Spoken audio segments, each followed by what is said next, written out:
আসসালামু আলাইকুম সুপ্রিয় দর্শক, আপনাদের সম্মুখে বহুত একটা পরীক্ষিত এবং কার্যকরী আমল নিয়ে এসেছি। যদি আপনারা ট্রাই করতে চান যে আমলটি কার্যকরী কি না, তাহলে আপনারা নিশ্চয় ট্রাই করতে পারেন, কোনো অসুবিধা নাই।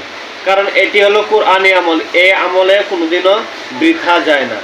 তো আমলটি কেমন ভাবে করতে হবে? আমলটি হচ্ছে 4 কুল শরীফ আর আয়াতুল কুরসি। এটা কোন জায়গায় কাজে খাটাবেন?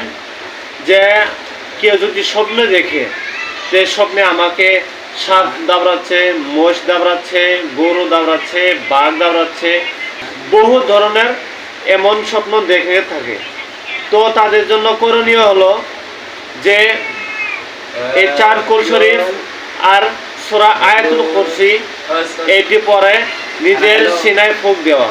আল্লাহর রহমতে যত ধরনের খারাপ স্বপ্ন আছে ওগুলা থেকে আপনি বিরত থাকবেন, শান্তিতে ঘুমাতে পারবেন। আসসালামু আলাইকুম ওয়া রাহমাতুল্লাহি তাআলা ওয়া বারাকাতুহু।